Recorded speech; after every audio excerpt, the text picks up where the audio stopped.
supaya kita semua bisa lebih fokus ya, tidak mengganggu kegiatan. Baiklah, saya mulai. Salam sejahtera. Selamat siang kepada kita semua yang kami hormati.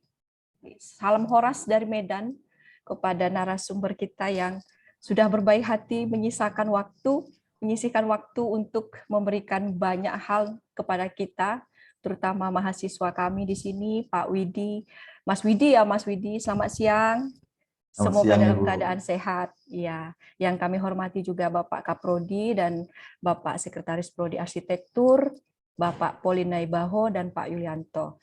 Serta kepada anak-anak kami semua di lingkungan Prodi Arsitektur Unika Santo Thomas, terima kasih telah hadir di dalam acara kuliah umum kita pada hari ini. Acara ini akan kita buka dengan sedikit kata sambutan dari Bapak Kaprodi, Bapak Polinai Baho. Tapi sebelumnya izinkan saya untuk membuka dalam doa. Saya akan membawakan dalam Kristen, Protestan. Silahkan kepada anak-anak kami yang beragama lain untuk melakukan sesuai kepercayaannya masing-masing. Kita buka dalam doa ya. Baiklah, mari bersama kita berdoa. Bapa kami yang di surga, terima kasih buat berkat-Mu sehingga kami pada hari ini dapat melaksanakan kuliah umum. Kiranya Engkau memberkati dari awal hingga akhir, sehingga bisa menambah wawasan dan banyak hal kepada kami di Prodi Arsitektur Unika Santo Thomas. Terima kasih ya Bapak. Amin. Tolong ya mahasiswa, tolong peserta ya di mute ya. Oke, baiklah sebelum kita masuk ke sesi narasumber kita, silakan kepada Kaprodi Arsitektur Unika Santo Thomas, Pak Polinai Baho untuk membuka, Pak. Silakan. Baik, terima kasih Ibu Santi. Jadi hari ini tanggal 31 Mei 2022, ketepatan dengan batas akhir bulan Mei, ya, kita mulai bulan Mei ini dengan suatu rangkaian acara apa namanya Bu? Kampus apa? Kuliah umum ya. Kuliah umum ya. Jadi kita sangat berbahagia pada hari ini dapat memulai suatu kegiatan acara yang sangat-sangat berguna bagi keilmuan arsitektur, khususnya Prodi Arsitektur Unika Santo Thomas. Diharapkan nantinya kegiatan ini dapat berlanjut lagi dengan tema-tema yang lebih spektakuler ya. Karena di awal ini kita awali juga dengan suatu tema yang sangat sangat baik sekali terutama untuk perkembangan teknologi bahan bangunan yang terbarukan pada saat ini. Terima kasih atas kehadiran Bapak Widi Nugroho yang sudah meluangkan waktunya kepada kita semua, nantinya dapat memberikan suatu keilmuan bagi kita, ya, suatu pembaharuan. Jadi tidak hanya melulu kayu, beton dan lain sebagainya, ternyata ada suatu bahan yang sangat mobile, sangat plastis untuk dijadikan berbagai bentuk. Ya. Jadi terima kasih kepada Bapak Widi Nugroho yang sudah meluangkan waktunya, dan juga nanti kepada kita, terima kasih juga kepada Pak Yulianto yang sudah ya membantu proses dalam kuliah umum ini, juga kepada Ibu Santi, dan juga kepada anak didik kami peserta mahasiswa dari berbagai angkatan ya. Diharapkan nantinya kita mendukunglah kuliah umum ini dan juga memberikan suatu motivasi, tidak hanya satu hal tapi banyak nanti materi yang akan disampaikan oleh beliau. Ya, baik. Jadi itulah dua patah kata dari Prodi yang nantinya akan menyertai kegiatan kuliah umum ini dari awal sampai akhir. Jadi saya akan kembalikan lagi pada moderator, silakan. Ya, terima kasih Pak Polin. Oke. Baiklah, kita masuk ke sesi inti ya dari kegiatan ini. Kita akan mendengarkan materi dari narasumber kita, Pak Widi Nugroho. Jadi kalau adik-adik semua, anak-anak kami semua searching di Google ya. Wah, ini Pak Widi ini karyanya luar biasa ya. Sangat bisa memberikan banyak inspirasi terutama untuk mahasiswa kami yang tugasnya Mas Widi ada studio PA1 itu wajib memakai bambu. Oke. Nah, jadi silahkan anak-anak kami semua bertanya. Ini Mas Widi orangnya ramah, ini baik hati, ini kelihatan ini ya. Jadi nanti apa yang mau ditanya silahkan di chat di fitur chat kita ya di Zoom masing-masing, silakan dituliskan namanya, NPM-nya dan pertanyaannya. Sambil Mas Widinya memberikan materi, ada yang mau bertanya silakan di chat. Nah, nanti kita akan kompilasi dan saya akan bacakan sesuai dengan waktu yang kita tetapkan. Jadi silakan kepada Mas Widi Nugroho. Sekilas Mas Widi ini adalah satu alma mater dengan dosen kita Pak Yulianto dari UKDW. Nah, kemudian Mas Widi ini, Pak Widi lah kita sebut ya, biar ini Pak Widi Nugroho ini adalah prinsipal arsitek ya dari Studio WNA. Tapi profesional pengalaman profesional itu saya lihat ya, ini di-share juga oleh Pak Yulianto dan saya googling juga, ini lebih sangat berfokus, bukan lebih ya, berfokus kepada bambu ya Mas Widi ya. Jadi dari konsultan-konsultan internasional juga ada di Bali ya, di Jogja gitu. Jadi khusus mengenai bambu. Kepada Mas Widi, Pak Widi, tempat dan waktu kami persilahkan. Silakan. Ya, terima kasih untuk Bapak, Ibu dosen Universitas Santo Thomas dan teman-teman mahasiswa sudah mengundang saya untuk bisa presentasi di sini. Ya, ini kesempatan yang sangat baik sekali bagi kita semua untuk bisa sama-sama belajar tentang sebuah material baru. Enggak, sebenarnya bukan baru sih, material yang kita coba angkat lagi gitu. Setelah sekian lama tidak digunakan atau terabaikan sebenarnya. Dan ya semoga presentasi ini bisa sedikit memberi inspirasi atau membuka ruang-ruang ide bagi teman-teman semua untuk berkarya dalam proses kuliah ataupun nanti menjadi praktisi. Oke, bisa saya mulai sekarang, Ibu? Bisa, silakan Pak. Ya. Saya akan izin share screen.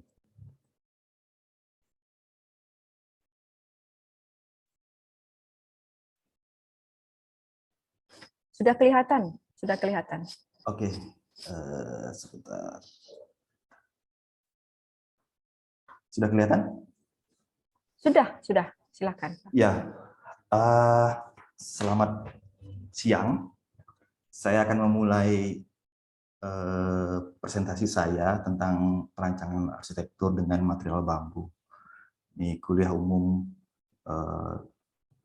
di Universitas Santo Thomas Medan.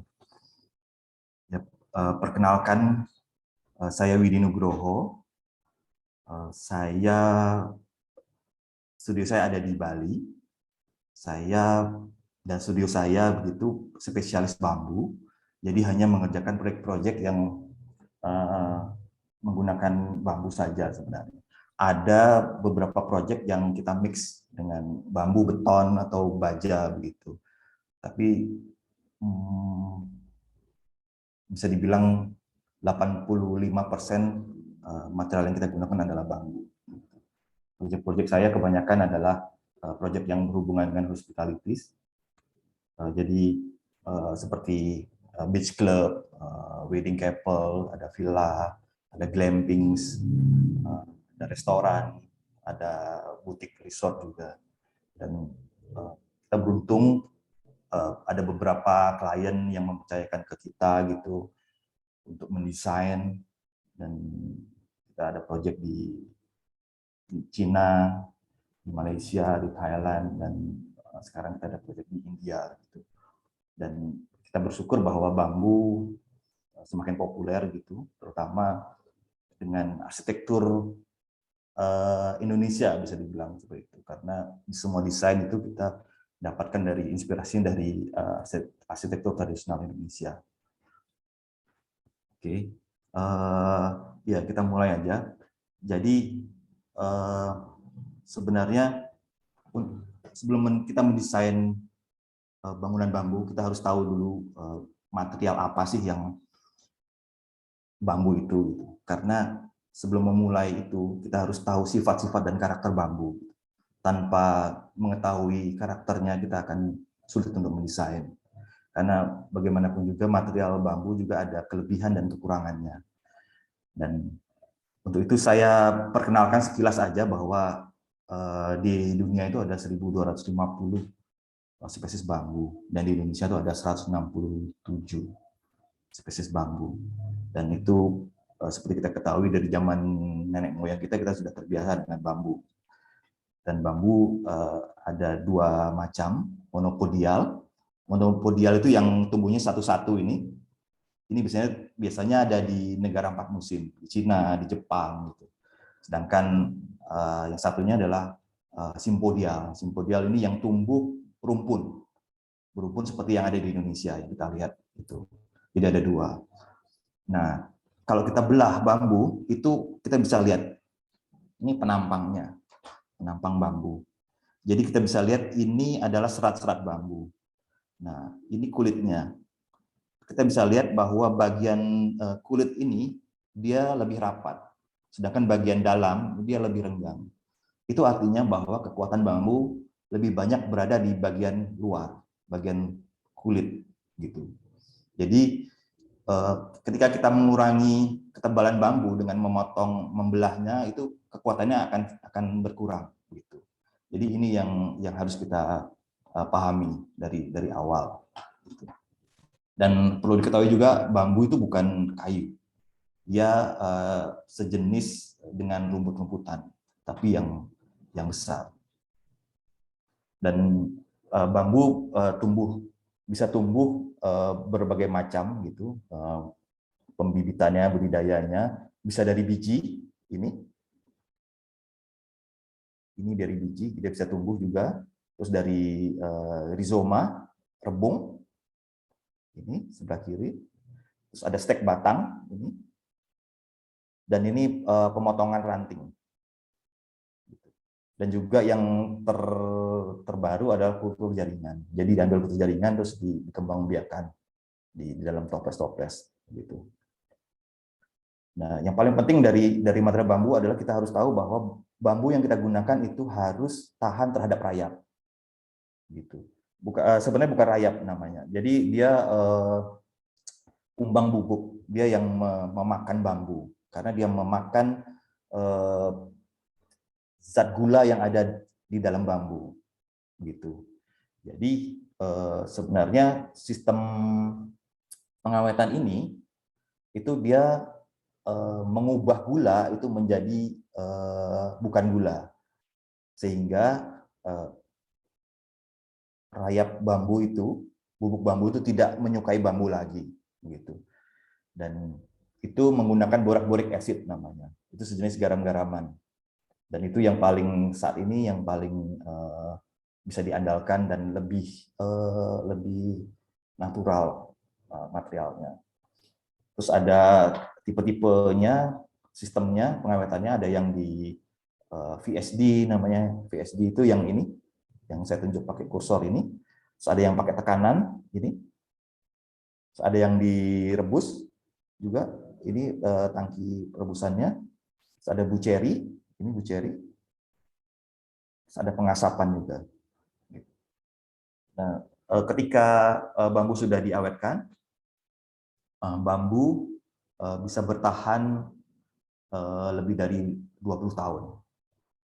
Jadi cukup lumayan panjang umurnya, tapi harus diikuti dengan desain yang baik, desain arsitektur yang baik. Gitu. Nah, ini beberapa jenis bambu yang biasa kita gunakan. Sebenarnya nggak banyak sih, yang dari Indonesia kan ada 170-an, 127 jenis, tapi ya kita gunakan ada beberapa saja. Ini bambu betung yang besar. Terus ada bambu tali, ini bambu tali. Biasanya untuk furniture gitu. Ini bambu hitam yang ukurannya 7-8 cm. Ini bambu duri. Ini bambu pancing yang kecil, dan ini ada bambu betung yang hitam.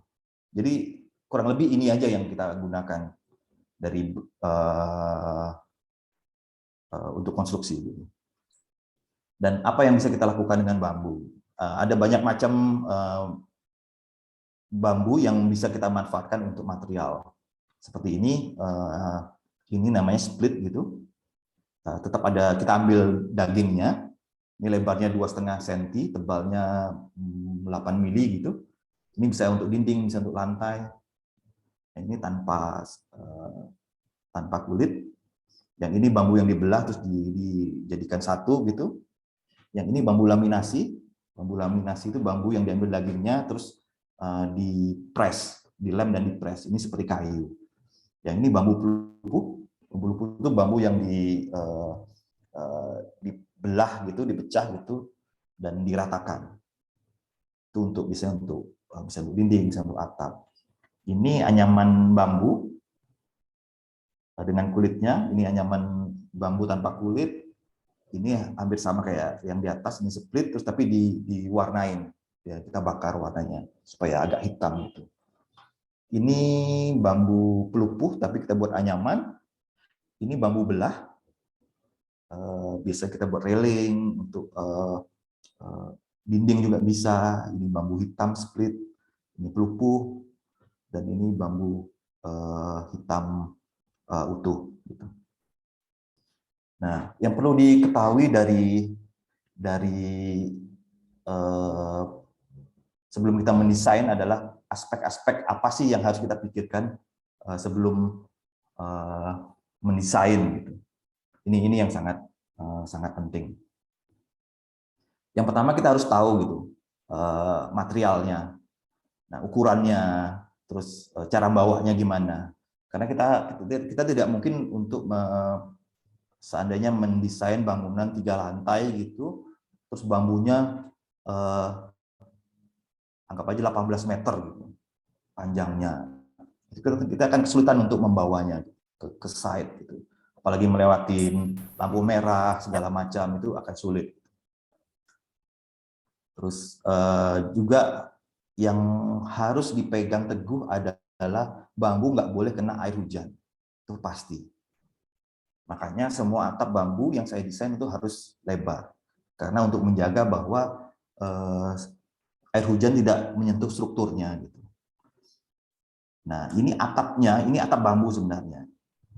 Tapi di bawahnya itu ada lapisan yang anti bocor, aspal sheet namanya. Gitu. Terus juga kelembaban. Bambu juga nggak boleh kena kelembaban. Karena ketika itu lembab, itu akan membuat bambunya jadi busuk gitu. Makanya diperlukan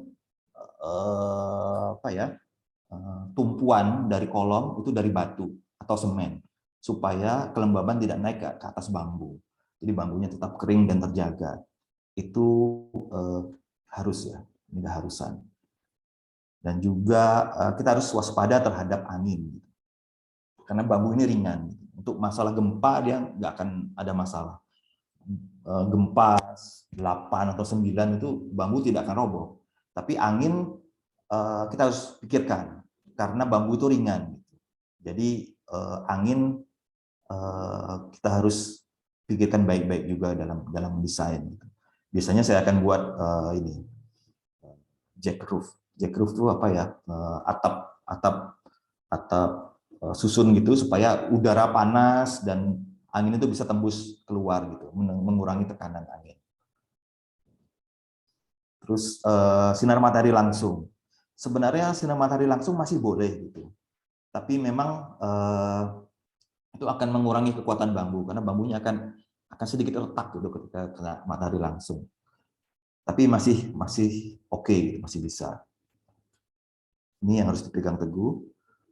Dan ya bambu juga bisa digunakan untuk kolom, untuk balok, untuk atap dan banyak macam gitu.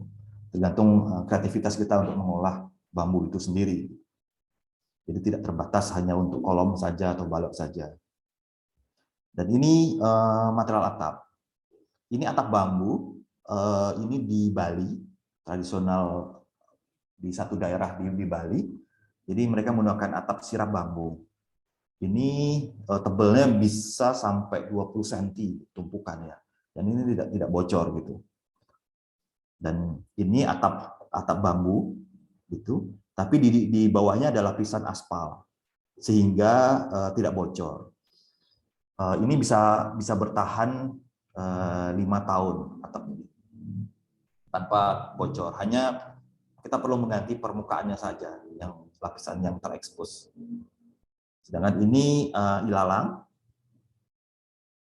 sudut atapnya harus lancip karena kalau dia terlalu datar, dia cepat bocor, cepat busuk. Dan ini sama seperti ini, pelupuk bambu, gitu. Dan ya ada berbagai macam metode untuk menggunakan bambu sebagai struktur. Ini ada bambu, kita sebutnya bambu lidi, jadi bambu yang diameternya 1 cm gitu, kita bendel, kita ikat jadi satu, dan ini bisa menjadi gording. Jadi bangunan-bangunan yang bentuknya organik, yang lengkung, gordingnya pakai yang ini. Gitu. Kalau dia pakai bambu yang utuh, itu agak sulit untuk membengkok-bengkokkannya. Terus ini cara menyambung bambu juga, kita ada metodenya. Jadi ada bambu kecil yang masuk ke dalam bambu besar, dan habis itu dilanjutkan sama bambu lagi. Gitu. Nah ini nanti dibaut gitu. Jadi tengahnya ada sambungannya gitu. Dan ini namanya split bambu. Split bambu bisa kita gunakan untuk balok. Jadi split bambu yang diameternya 2,5 sampai 3 cm itu kita jadikan satu seperti gambar yang di kanan bawah ini. Satu. Nah, ini baru kita susun menjadi balok. Dan ini sangat kuat sekali gitu. Jadi bangunan-bangunan organik bentuknya lengkung biasanya menggunakan sistem ini untuk baloknya. Nah, ini atap lengkung. Bagaimana cara menggunakan ini atap lengkung? Caranya adalah seperti yang ini. Nah, ini bambunya kita potong, kita iris sebenarnya. Kita iris 1/3 dari diameter bambu itu. Terus kita bengkokkan sedikit. Nanti potong lagi, kita iris lagi, bengkokkan lagi. Dan itu harus dilem. Lemnya harus lem epoksi. Dan jumlah bambunya minimal harus 2. Karena dia sudah terpotong sedikit gitu, dan itu kalau dia 1 dia kurang kuat, dia harus 2. Jadi saling berpegangan ya. Saling menguatkan gitu. Kalau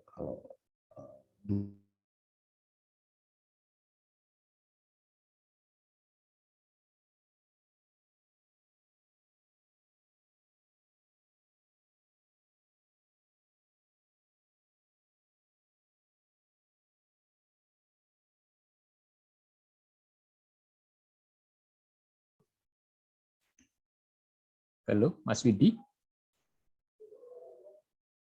Internet kita ya? Hah?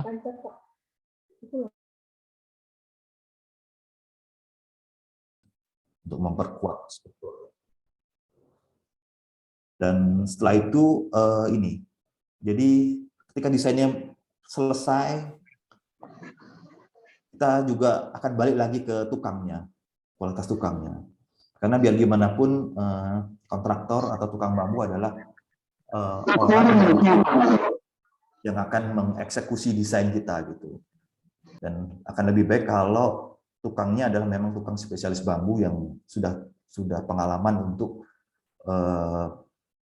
mengerjakan proyek-proyek bambu. Karena tukang kayu ya tidak bisa untuk mengerjakan konstruksi bambu begitu. Jadi antara arsitek, desainer, dan kontraktor bambu itu harus saling melengkapi gitu. Sama-sama harus bisa saling mengimbangi. Nah, gimana sih cara mendesainnya? Sebenarnya cara mendesainnya hampir sama dengan metode yang biasa kita gunakan di kampus gitu. Kita sediakan denahnya gitu, misalnya mau apakah itu rumah atau itu restoran, kita sediakan denahnya gitu. Setelah itu kita mulai sketsa seperti apa sih yang kita pengen gitu, konsepnya seperti apa, bentuknya apakah pengen yang kotak atau yang seperti daun atau seperti ulat atau seperti apa gitu. Dan itu biasanya kita mulai dari sketsa gitu. Setelah itu kita buat maketnya. Jadi maket ini adalah metode menurut saya yang terbaik yang bisa kita gunakan untuk mendesain arsitektur bambu. Karena dengan maket ini semua hal itu bisa kita baca di sini. Jadi metode yang pertama saya jelaskan bahwa denahnya harus ada dulu. Kita mau buat apa? Di situ kita buat outline atapnya. Ini outline atapnya ini. Untuk tahu bahwa bentuknya seperti apa, tingginya seperti apa, skalanya seperti apa. Tapi strukturnya belum ada. Kita masih lihat dulu desainnya seperti apa, bentuknya gitu, ketinggiannya, skala bangunannya di sini. Nah, slide. Ini outline marketnya. Jadi kita lihat bentuk-bentuknya aja dulu seperti apa sih. Nah, market ini kenapa sangat penting? Karena kontraktor bambu akan mengerjakan dari sini gitu, dari market ini. Karena kontraktor bambu sangat sulit dia membaca gambar kerja gitu. Gambar kerja yang biasa kita buat gitu complicated. Apalagi kalau bangunannya bentuknya organik, lengkung-lengkung gitu. Kita gambar tampaknya pun akan kesulitan sekali gitu. Apalagi potongannya gitu. Setelah kita gambar sulit-sulit, ternyata kontraktornya nggak bisa, gitu. Nggak bisa baca, bingung dia. Nah, jalan yang paling baik adalah buat marketnya ini. Dengan marketnya itu kita bisa lihat semua sambungan, detail-detailnya seperti apa, panjangnya atap berapa, lebarnya atap berapa, kolomnya berapa, tingginya, itu semua ada di sini. Marketnya harus 1:50 gitu. Dan itu semua harus presisi di sini. Nah, setelah marketnya ada, baru kita bisa buat develop di gambar kerjanya, begitu. Jadi itu biasa metode yang saya gunakan di studio. Nah, ini bisa kita lihat ini marketnya, ini proyek di Sumba, restoran, makan dulu restoran namanya.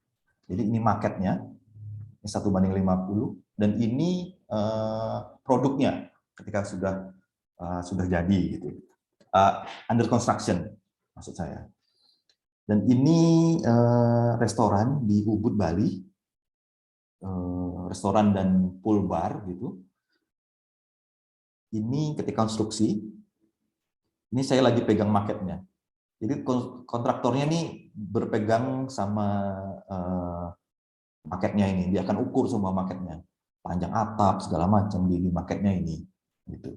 Jadi gambar kerja kalau untuk bangunan bambunya ya, bangunan bambunya saja itu pakai market biasanya. Gambar kerja biasanya cuma untuk potongan aja, untuk tahu tinggi lantainya berapa seperti itu. Yang ini proyek kita di India, Boutique Resort, lagi construction. Ini foto kemarin siang gitu, saya dapat reportnya dari kontraktornya, dan ini market yang kita buat gitu. Jadi ini market dan jadinya itu hampir 95% sama, karena patokannya adalah market. Ini metode desain yang saya gunakan selama ini. Dan ini ada beberapa contoh project, ada 3. Sementara ini 3 dulu ya, mungkin next time saya akan misalnya diundang lagi, saya bisa presentasi proyek saya yang lain. Ini satu Veluvanya Bali, ini glamping itu glamour camping, seperti apa ya, villa kecil lah gitu. Ini juga sama, dan ini Nansa Exhibition House yang sebelah kanan. Terus ya ini Hyatt Falcon namanya. Jadi ini denahnya. Jadi ini sebenarnya tempat penginapan dari bambu, tapi dibuat semewah mungkin, mewah bisa dibilang, glamor. Jadi orang camping tapi dengan glamor gitu. Jadi konsepnya adalah dia bangunan terbuka gitu sebenarnya. Jadi hanya ada satu tempat tidur di sini. Ini lounge gitu. Ini kamar mandi, ini showernya. Ini decking. Ini ada bathtubnya.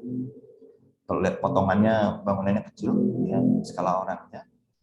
Dan ini lantainya diangkat untuk mengurangi kelembaban.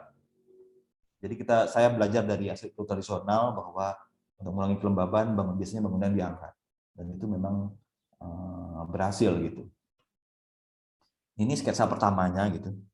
Jadi ini kaca gitu, ini deckingnya, terus ini bathtub besar gitu. Ini maketnya. Ini skala orangnya kira-kira segini. Jadi bangunnya simpel banget. Simple. Skala 1:50. Tapi ini adalah bagian terpenting dari konstruksi bambu adalah maketnya. Nah, ini ketika konstruksi. Ini bangunannya hampir selesai. Ini bathtub batu utuh. Batu utuh yang dilobangin gitu. Jadiin bathtub. Bathtub ini bisa untuk 3 orang. Beratnya 2,5 ton. Jadi bawanya berat sekali, ini dari Jawa dibawa ke Bali gitu. Dan ketika mindah ini tukangnya hampir kejatuhan bathtub ini. Jadi ya agak riskan juga sebenarnya. Nah, ini ketika konstruksi kaca ya, ada kesan modern. Kombinasi dengan kaca besi, ini frame-nya besi. Galvanis sih sebenarnya. Dan ini kaca semua supaya saya mengaburkan antara ruang luar dan ruang dalam. Jadi dari dalam kita bisa menikmati garden yang ada di luar gitu. Dan sinar matahari masuk, gitu. Ada cahaya, ada bayang-bayang yang masuk ke ruang. Dan view-nya 180 derajat keluar gitu. Nah, ini ketika jadi sangat simpel sebenarnya. Jadi selama ini image bangunan bambu selalu tradisional gitu, dan bentuknya gitu-gitu aja. Tapi dengan sedikit kreativitas kita bisa mendesain bangunan bambu yang seperti ini juga gitu, yang kelihatan modern gitu. Tapi kelihatan mewah, gitu, menarik. Kalau lihat dari atas, bentuknya simple banget gitu. Ini decknya, ini kolamnya.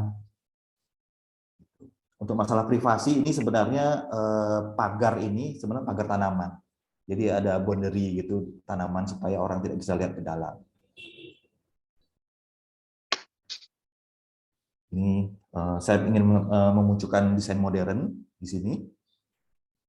Kelihatan simple gitu, tapi tetap ada nilainya gitu. Ini saya juga main dengan lampu. Lampu-lampunya juga sebenarnya sederhana. Ini juga lampunya ini dari bambu ini, yang saya tunjukkan dari kursor ini. Burung falcon. Ini interiornya. Jadi di studio saya, selain arsitektural, saya juga ada tim untuk interior design, tapi spesialis bambu. Jadi ini semua bambu semua. Gitu. Jadi ini konsepnya ini adalah daun, gitu. Bentuk daun ini. Jadi seperti kita tidur di bawah daun. Gitu. Ini bambu semua. Ini suasananya. Jadi ininya hotel gitu, fasilitasnya hotel. Nah, ini konsep dari ceilingnya itu daun. Dan ini juga sebenarnya maket juga ini. Nah, ini ketika dibuat di workshop. Ini lampunya ini juga bambu juga. Ketika udah jadi ini lampu. Mosquito net. Ya. Nah, ini lampunya yang tadi. Ini mejanya. Kita desain semua gitu. Semua pakai bambu. Nah, ini lampunya yang tadi. bambu kita potong gitu, kita potong terus kita jadikan satu kayak burung falcon. Furniturnya juga. Ini kita bisa lihat warna bambunya berbeda gitu. Supaya ada permainan warna, ada gelap dan terang gitu. Jadi nggak cuma bentuk aja. Itu juga dengan atapnya ini, usuknya ini juga pakai bambu hitam. Jadi ada kesan kontras gitu, transparan kontras. Ini bathtubnya besar sekali. Nah ini showernya di luar, nggak ada dindingnya gitu. Ini juga decknya bisa dipakai untuk santai-santai. Ini ada netnya, gitu. Lebih apa ya, playful istilahnya. Gitu. Beberapa sudut. Ini proyek kedua, Villovanya Bali. Ini sebenarnya mirip juga dengan yang itu, tapi atapnya yang berbeda. Idenya itu sebenarnya ini dari layang-layang khas tradisional Bali. Gitu. Ini namanya burung hantu sebenarnya. Ini sketsa pertama. Jadi 2 lantai gitu. Bawahnya terbuka, ada decknya, ada kolam renangnya. Terus bagian atas ini yang untuk kamar gitu.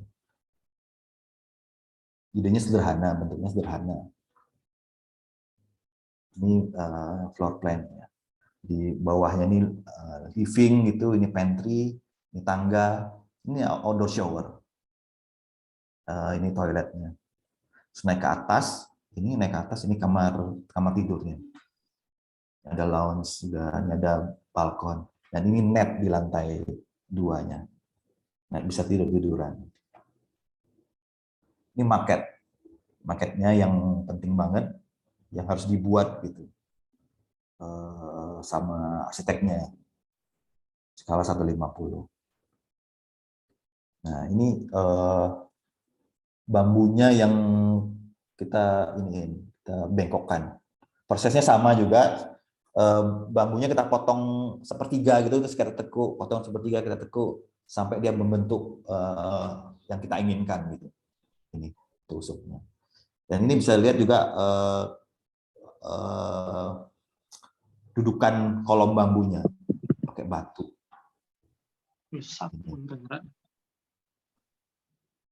Nah ini ketika atapnya udah terpasang, ini pakai ilalang. Karena ingin menunjukkan lokalitas tradisional gitu, tapi desainnya tetap modern, sedikit organik gitu. Dan ini ketika konstruksinya selesai, ada kolamnya. Ketika dari atas itu bird view, ada kolamnya, ini decknya, ini kamar mandinya di sini. Ini kamar mandi, insya Allah. Ini balkon di atas. Ini ada netnya. Ini juga kalian nyebutnya hanging bed gitu, santai, lihat view. Nah, ini view-nya sawah dan Gunung Agung. Ini juga ketika sore gitu, lighting-nya. Ini kalau dari living kita lihat keluar gitu, sawah. Ini ketika malam, ini living-nya. Kita bisa makan di sini, ada meja makannya. Ini pantry, bambu semua. Kalau lantainya pakai recycle wood, di kayu-kayu bekas gitu kita pakai. Lightingnya simple banget, sederhana. Nah ini outdoor showernya ini di luar. Ini privasinya yang pakai ini aja, pakai kre gitu.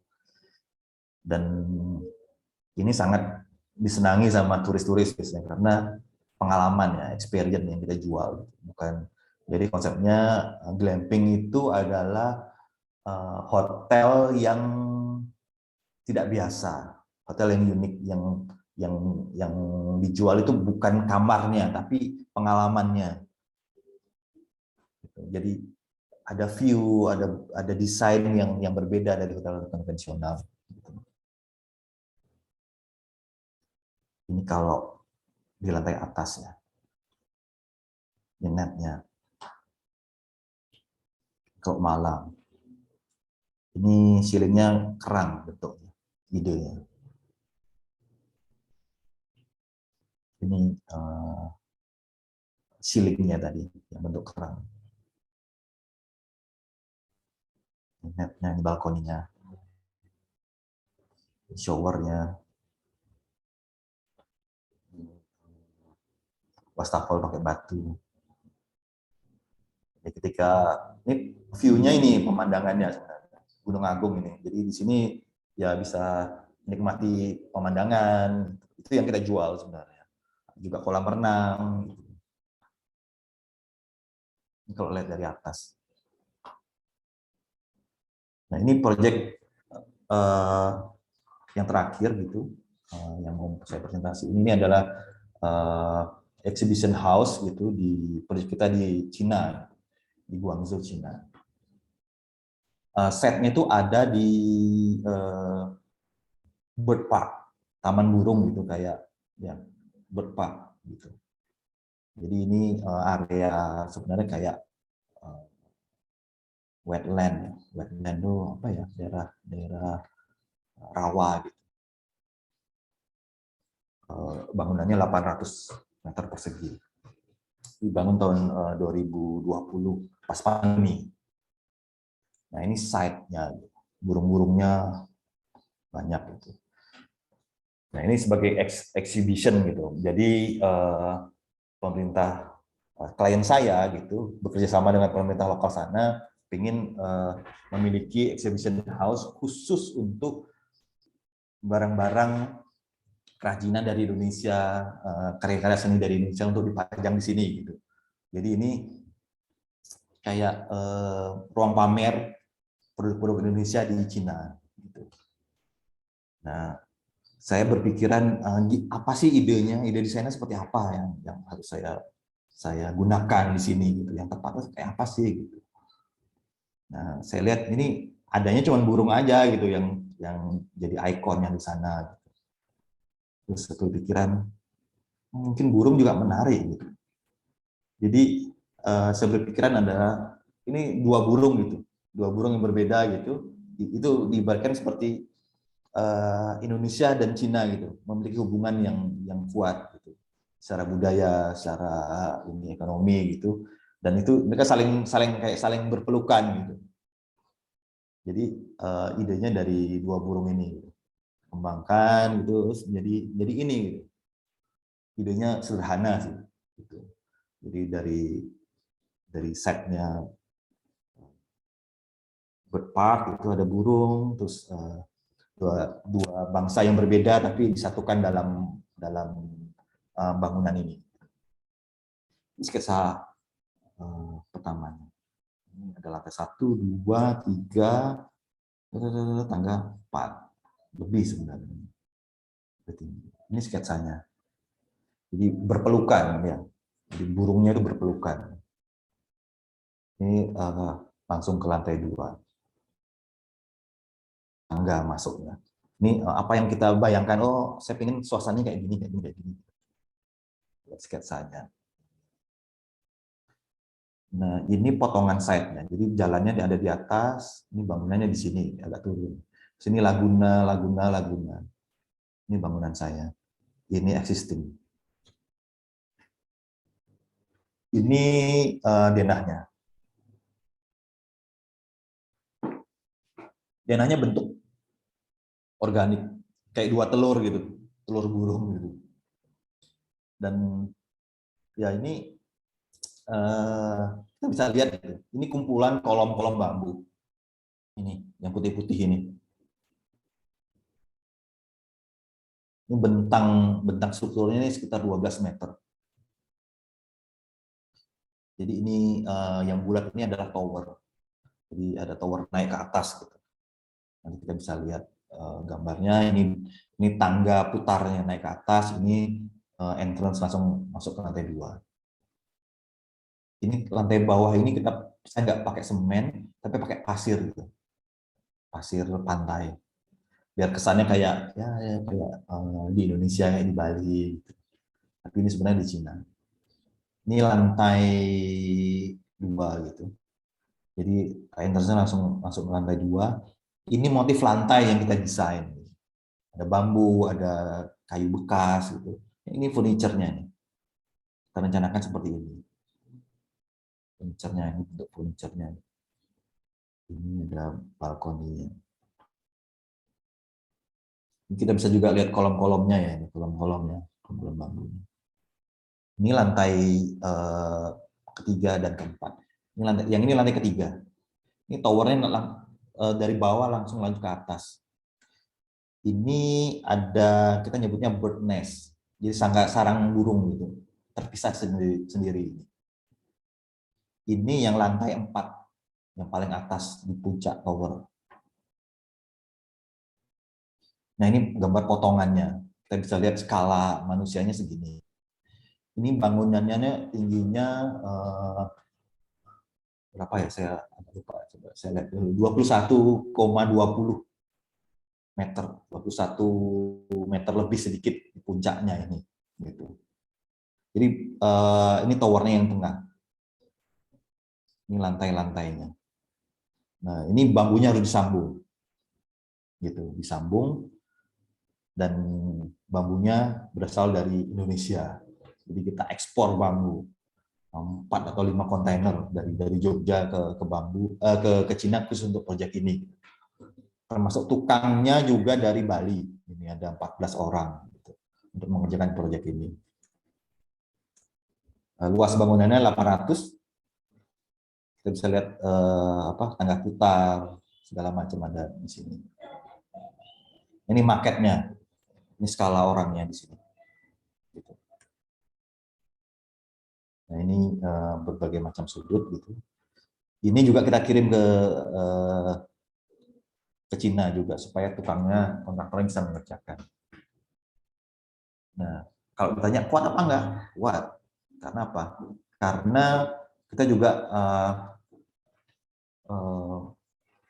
menggunakan civil engineer spesialis bambu, namanya Pak Azhar. Beliau PhD struktur bambu. Beliau membantu kita untuk menghitung kekuatan bambunya ini. Jadi kekuatan anginnya bisa bertahan 120 km per jam di bangunan ini. Jadi di sini kita bisa lihat beban gempa, beban angin, beban bangunan juga kita bisa pelajari dari struktur ini. Nah ini kolom-kolomnya, kolom-kolom bambunya. Nah, ini pondasinya ketika konstruksi, sama persis seperti di gambar. Ini towernya yang di tengah. Ini lantai 1, lantai 2 ketika konstruksi. Ini yang seperti saya sebutkan tadi, ini split beam, split yang dijadikan satu untuk balok. Ini ya, split beam. Balok-balok bambunya double karena bangunan besar dan bentangnya 12 meter harus aman. Gitu. Ini di posisi sekitar 18 meter dari permukaan tanah. Tukang-tukangnya bekerja yang 17 meter. Kita pasang struktur satu-satu gitu. Terus ini pasang usuk, pakai bambu hitam. Ketika konstruksi ini suhu udara di sana itu 9 derajat. Jadi mereka pakai jaket mengerjakannya. Ini kalau lihat dari udara, mereka mengerjakan setengah dari burung itu. Nah, ini bagian atasnya, top roofnya. Ini bubungannya nih, yang tengah ini. Di titik 21,2, 21,5. Ini ketika mereka sedang mengerjakan burung yang satunya lagi. Ini kepala burungnya udah mulai ada atapnya. Ini atap dipasang gitu. Ini ketika keseluruhan gitu strukturnya, atapnya, usuknya udah terpasang semua, tapi penutup atapnya yang belum. Kita bisa lihat pemandangan sekelilingnya seperti apa. Ketika atapnya udah mulai selesai, gitu. Ada skylight-nya supaya nggak gelap. Gitu. Ini dalamnya ketika mulai interiornya, ya saya suka ada bayangannya, ada shadow-nya dalam, ada cahaya masuk. Ketika udah jadi, ini simple sih lampu-lampunya. Ketika malam, ini entrance masuk ke lantai 2 ini. Ini bird view ketika udah selesai. Jadi, bangunan besar memang agak sulit untuk menjaga desainnya. Saya juga nggak bisa ke sana karena pas pandemi tahun 2020 awal. Jadi memang kontrol dari Bali gitu. Saya lihat foto segala macam gitu. Lihat dari atas. Jadi ini kepala burung, ini badannya 1, ini badannya 2. Ini beberapa sudut.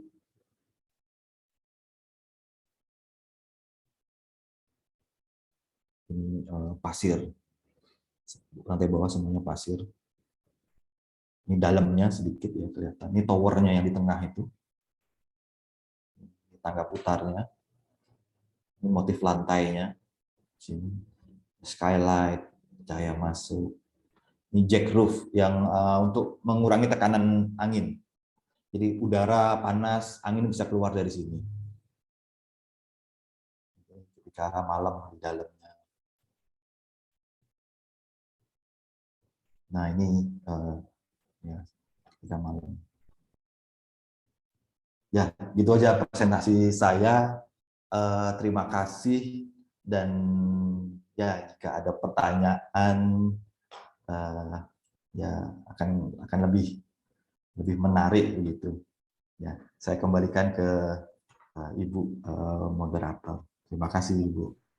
Ya, aduh, kita yang terima kasih Pak Widi, ini luar biasa nih, banyak memberikan informasi, pencerahan, ini wawasan tentang bambu.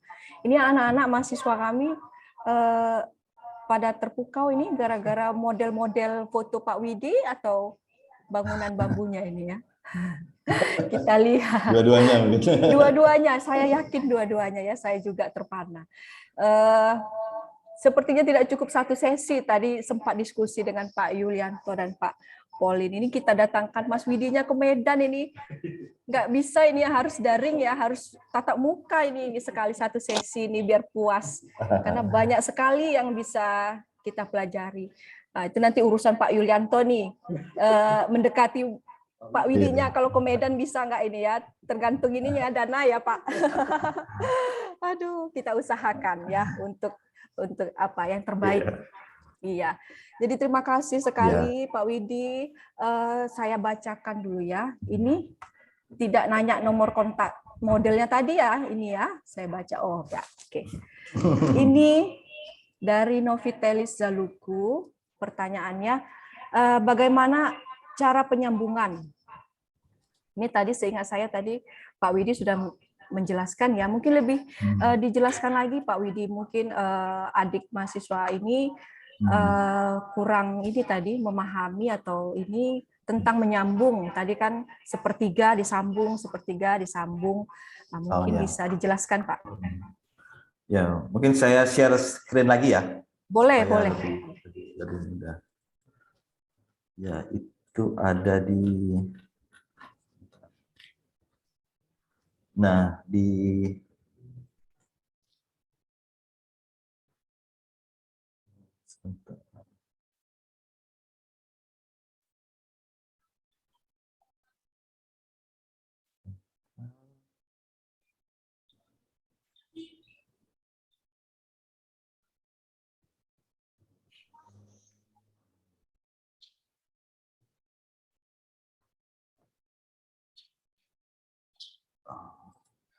ya, udah kelihatan ya. Jadi yang ini Sudah, silakan. ya, jadi gambar yang ini tukangnya lagi nyambung bambu ini. Jadi ini bambu yang mau disambung, bambu hitam ini yang mau disambung sebenarnya. Jadi ada bambu kecil yang dimasukkan ke dalam bambu yang besar. gitu. Dan nanti yang bagian ini di kursor saya ini nanti ada bambu lagi yang sama ukurannya dengan ini. Jadi dua bambu yang berbeda, tapi ukurannya harus sama. Itu dimasukkan bambu kecil di dalamnya gitu. Jadi penyambungnya itu adalah bambu yang di tengah ini gitu. Yang tengah ini. Setelah itu baru dibaut. Jadi di dua sisi itu dibaut gitu. Itu untuk penyambungan bambunya gitu. Nah, penyambungan bambunya bisa pakai bambu juga di dalamnya atau pakai kayu bisa juga. Jadi ini sangat kuat sekali gitu untuk penyambungannya. Jadi Itu aja semacam sih. tulangan ya Mas ya? Ya, Dalam kayak gitu. tulangan gitu. Di dalam. Gitu sih. Ada yang lain lagi? Oke, Atau sebentar masih ya. kurang jelas? Saya rasa sudah cukup jelas, Pak. Sebentar saya bacakan lagi pertanyaan kedua. Dari Daniel Manalu, izin bertanya mengenai budidaya bambu. Yang pertama, apakah untuk kondisi daerah yang dingin lembab dapat dibudidayakan bambu untuk kebutuhan konstruksi? Dan apakah cuaca, suhu di suatu daerah dapat mempengaruhi kekuatan bambu tersebut? Gimana Pak? Tadi kan di awal ada bermacam-macam bambu ya Pak ya? Tergantung lokasinya. Silakan Pak. Ya. Ya, jadi sebenarnya bambu itu bisa tumbuh di berbagai macam tempat sebenarnya. Jadi di 4 musim atau di 2 musim kayak di Indonesia. Jadi yang tumbuh di 4 musim itu yang monopodial ini, yang tumbuh satu-satu gitu. Tapi sebenarnya mereka saling berhubungan sebenarnya. Jadi ada tunasnya itu memang dia mempunyai jarak gitu tumbuhnya. Ini ada jarak sekitar mungkin ini 1 meteran 50 cm gitu. Tapi kalau yang di negara 2 musim kayak di Indonesia tropis, dia tumbuhnya itu berdekatan. Dan suhu sebenarnya tidak terlalu mempengaruhi untuk tumbuhan bambu. Suhu dingin, sejuk itu nggak masalah.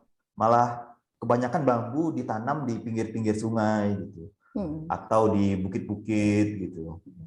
Kalau di Bali juga di daerah-daerah yang biasanya sejuk biasanya sih gitu.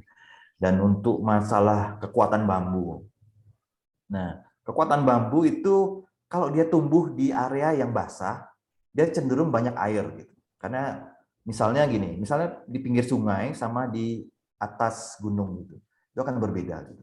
Karena kandungan airnya. Karena juga nutrisinya juga berbeda. Di dekat air dia cenderung airnya lebih banyak. Otomatis kekuatannya akan sedikit berbeda dengan yang airnya sedikit. Karena ini lihat penampang ini bambunya ini kan dia berupa ini ya serat ya, serat-serat bambu, bukan kayu ya, ini bambu. Jadi ketika ini banyak air, ini kekuatannya akan sedikit berkurang. Dan contohnya misalnya ada beberapa proyek kita di Sumba gitu, daerahnya kering, bambunya tumbuh lumayan bagus, tapi dia kecil-kecil karena kekurangan air. Tapi malah kuat gitu. Karena kadar airnya berkurang. Karena kadar airnya kurang, jadi seratnya ini tumbuhnya sangat rapat sekali gitu. Beda sama yang di pinggir sungai gitu. Misalnya yang di Bali, yang di pinggir sungai di Bali gitu, airnya banyak, kerapatannya ini juga berbeda gitu. Tapi memang yang di air dekat air itu tumbuhnya dia lebih besar karena nutrisinya banyak. Gitu sih, Bu. Ya. Oke. Sedikit ini Pak Widi, saya pernah ada pekerjaan dengan bambu ya, tapi bambu betung itu kita ambil dari daerah Simalungun di sekitar tepi Danau Toba. Nah, tapi waktu itu kurang berhasil kita lakukan pengawetan dengan bahan kimia dan dibakar kalau tidak salah ya. Jadi retak dia Pak. Karena besar, kemudian ketika kita olah-olah waktu itu untuk interior restoran vegetarian, ketika kita agak olah retak dia Pak. Kira-kira apa ya penyebabnya Pak ya? Tidak berhasil atau tidak maksimal selama proses pengawetan ya? Oh, pengawetannya dibakar, Bu. Dibakar dan diberi bahan kimia waktu itu, Pak. Oh iya. Jadi sebenarnya bambu nggak cocok kalau dibakar, Bu. Kalau diasapkan yang Oh, cocok. diasap, oke. Ya, Berarti seperti salah. yang ini. Ya, pengasapan, Bu, nomor 5 ini. Oh, oke. Jadi misalnya ini sebenarnya agak jarang sih di ini, tapi secara teori bahwa asapnya yang dialirkan ke bambu gitu. Sama seperti kalau kita di desa gitu, di dapur gitu, bagian Iya, atap benar. tungku itu kan Iya, benar. biasanya terawetkan secara alami karena asap gitu. Iya. Gitu. Nah, kalau bambu dibakar atau dipanaskan terlalu panas dia pasti akan retak. Oke. Iya.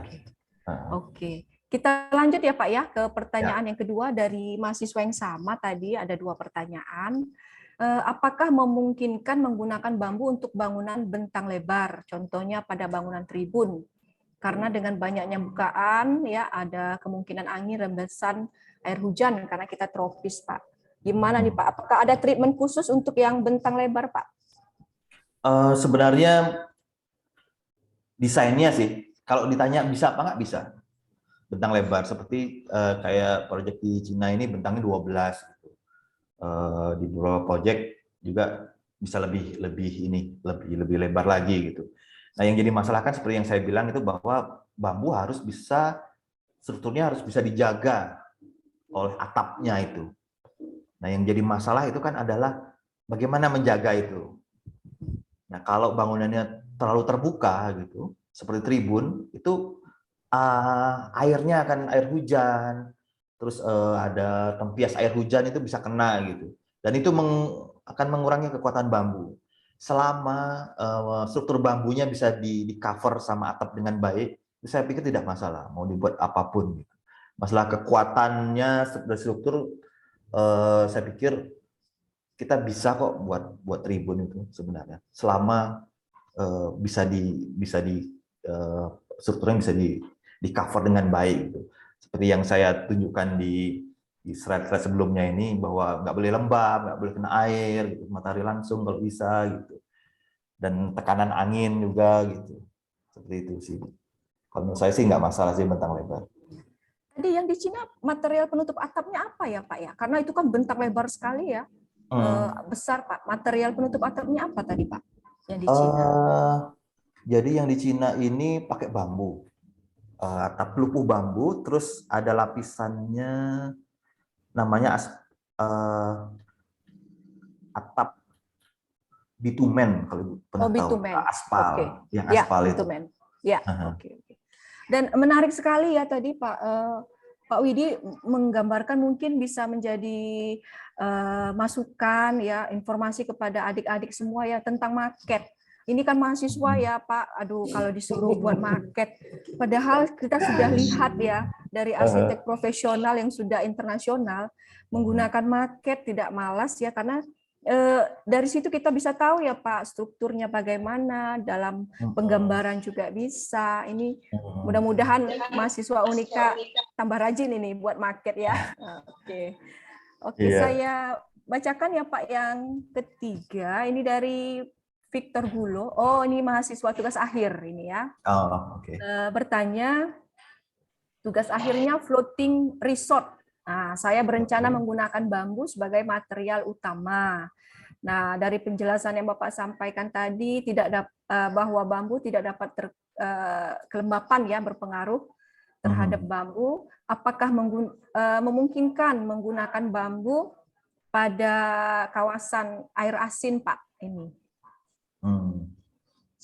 Ya, sebenarnya air asin itu sebenarnya di pantai ya sebenarnya.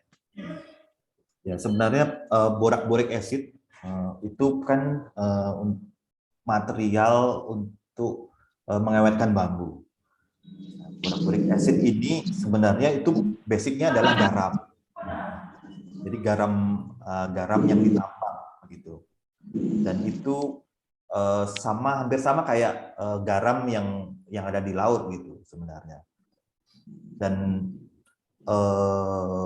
untuk bangunan bambu di pinggir laut itu tidak masalah sebenarnya untuk kita desain, kita buat gitu.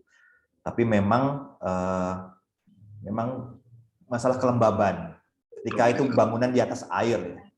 Di atas air itu kelembabannya yang harus kita pikirkan dengan baik gitu.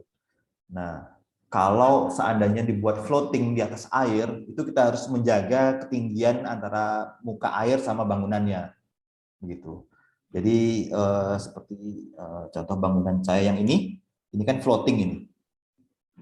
Jadi naik, kalau yang kebetulan di proyek ini sekitar 80 cm gitu naiknya. Gitu. Seandainya ini bawahnya ini kolam, bisa, nggak masalah. Selama jaraknya ini memungkinkan ya. Jadi minimal itu 1 meter kalau di air itu, di atas air. Tapi memang resikonya adalah umurnya memang tidak sepanjang dengan bangunan yang di atas tanah biasa, gitu. Karena faktor kelembabannya itu akan tetap ada gitu. Jadi saran saya bisa digunakan sebagai floating, bangunan floating di atas air, tapi tetap jaga ketinggian antara permukaan air dengan bangunan, minimal 1 meter. Kurang dari itu nanti kelembabannya akan sangat tinggi sekali, begitu Ibu. Ya.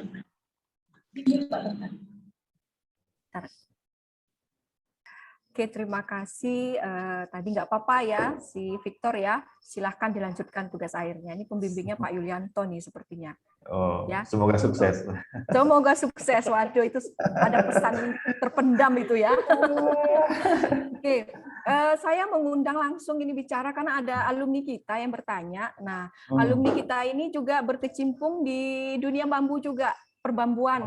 Pak Widi. Jadi kita baru aja berkumpul, kita berkunjung ke proyeknya Pak John Saragi di Orangutan Happen.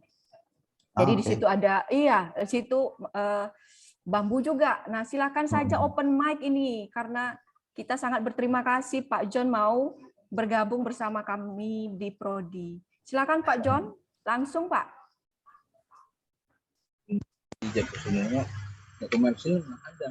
Ya, sudah kedengaran Pak, silakan. Wait. Oke. Ini background-nya masih yang lama, sorry. Nggak apa-apa, yang penting orangnya kelihatan. Ya, silakan Pak. Oke, terima kasih Bu ya. Terima kasih buat undangannya, udah dikasih join untuk ikut webinar dari Pak Widi, sungguh bagus ya. Kebetulan saya ini saya udah lama suka bambu, cuman baru berapa tahun ini belajar mengenai arsitektur bambu. Jadi tadi ada beberapa yang mau saya tanyakan, itu mengenai split beam, Pak.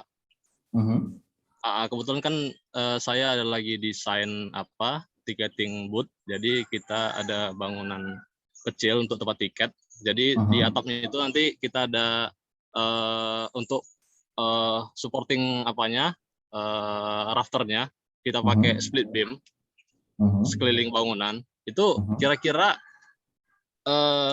berapa ya bentangan maksimal untuk split beam ini? Terus kira-kira gimana ya metode pekerjaannya? Apakah perlu dilem atau dia hanya diikat dan dipen aja untuk pembuatan split beamnya? Jadi kita belum pernah buat sebelumnya. Jadi split beam itu seperti yang saya tunjukkan di contoh ini kan split beam. Ya. Nah, ini bilah-bilahnya ini, yang sebelah kanan ini. Ya. Bilah-bilahnya di sini kalau lihat dari sini sekitar 4 atau 5 gitu. Nah, ini disusun seperti yang di foto yang sebelah kiri ya, sebelah kiri. Nah, ini Bapak nanya metodenya ya? Atau ya sebenarnya ini pembuatannya. Sebenarnya jadi ini jadi split biasa itu yang 2,5 cm atau 3 cm itu digabungkan kayak gini Pak, panjang ini. Ya. panjang ini. Nah, nanti ditumpuk aja di sini kayak gini. Seperti foto saya ini. Jadi bilah-bilah itu digabungkan jadi kotak kan, karena dia split kan, kotak gitu. Ya. Nanti misalnya Bapak perlu split bin ukuran misalnya 8-15 misalnya. Itu tinggal disusun aja gitu splitnya. Nah, itu bisa pasak bambu di pen itu. Kalau mau lebih kuat di lem, tapi mahal. Terus bisa digabung juga dengan ikat. Diikat pakai, saya biasanya bisa pakai kawat stainless. Oh biar ya. nggak karatan, iya, biar nggak karatan gitu. Iya, berarti hampir mirip kan dengan ini ya, bambu lidi ya? Hampir mirip, hampir Iya, mirip. iya. Cuman kelebihannya dia kalau bambu lidi itu dia berat, terus ini apa? Fleksibel banget gitu. Fleksibel ya. Dia lengkung-lengkung. Tapi kalau yang ini, kalau yang split beam ini dia kalau kita biasa pasang, kalau yang sekarang ini pasang ini dia mampu menahan ini tekanan Pak, tekanan ke bawah gitu. Oke. Jadi tapi kalau ke kiri kanan dia fleksibel karena bentuknya kotak. Tapi dia turun dia bagus banget ya, menahan. Dia lebih kuat ya. Ya lebih kuat turun. Tapi kalau dia kiri kanan tuh dia lebih fleksibel, ngikutin denahnya misalnya atapnya gitu. Tapi kalau yang bulat, yang bambu lidi, yang lidi ini, itu dia bisa kemana aja, kiri, kanan, atas, bawah gitu. Terlalu fleksibel gitu. Jadi disesuaikan dengan kebutuhan aja Pak. Gitu. Lagi Pak, untuk metode konstruksinya Pak, ini kita cetak dulu di bawah, atau ketika tiang-tiang kita naikkan baru kita cetak di atas, itu gimana biasanya? Saya tunjukkan fotonya ya. Kalau ini, ini enggak ada. Di Cina. Nah biasanya sih, karena ini kan berat sekali. Iya. Kalau Bapak misalnya buat bangunan, anggap aja 8x10 gitu. Iya. Itu kalau Bapak buat dari bawah itu naikinnya itu luar biasa itu beratnya. Jadi biasanya tukang itu akan, nah ini. Jadi dia buatnya per bilah gitu. Jadi nah ini sebenarnya bisa dibilang 2-3 tumpuk gitu. 2-3 tumpuk dipasang, nanti ambil lagi di bawah, 2-3 tumpuk pasang di atas gitu. Jadi nggak sekalian besar gitu diangkat, itu berat. Jadi masangnya di atas, Pak. Gitu. Dicetak di atas itu ya? Ya, dicetak di atas. Jadi ketika sebelum dipasang itu seperti yang saya tunjukkan sebentar. Nah, seperti ini Pak. Jadi ini siap dipasang ini, panjang ini, gitu. Jadi ini ya udah dipasangnya, ditarik itu satu, susun gitu, tarik, pasang, kayak gini nih Pak. Ininya. Kalau misal pasang di bawah semua bentuk kotak atau bentuk bulat diangkat itu bisa aja, tapi berat gitu. Kalau Bapak punya crane sih nggak apa-apa, atau pakai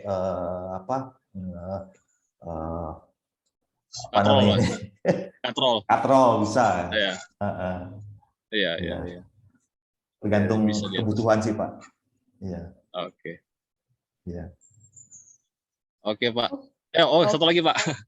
Satu lagi, silakan. Kira-kira satu lagi ya. Ini mungkin bongkar-bongkar rahasia dapur ini. Kira-kira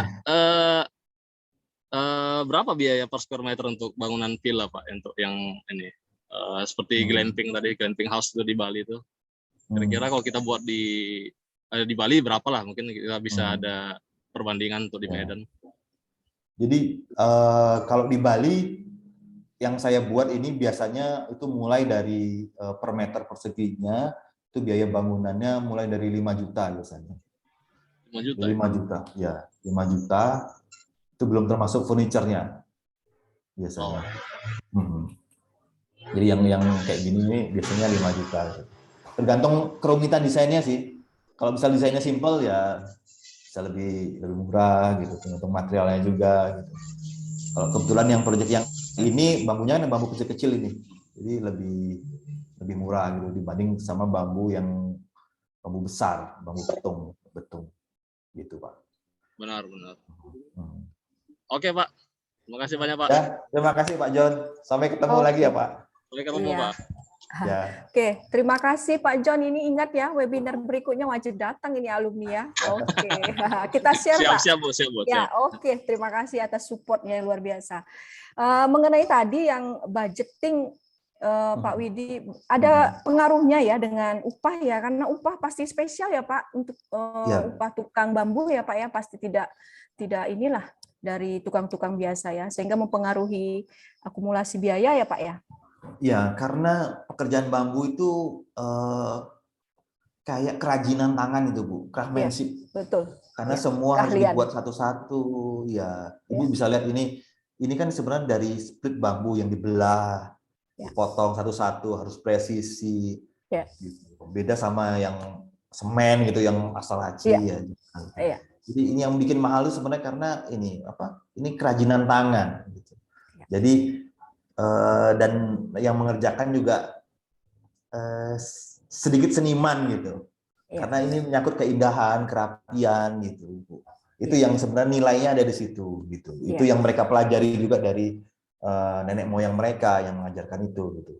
Nah, sebagai arsitek saya berusaha untuk melestarikan kemampuan mereka gitu supaya tetap terjaga gitu, Bu. Kalau enggak kan itu musnah gitu.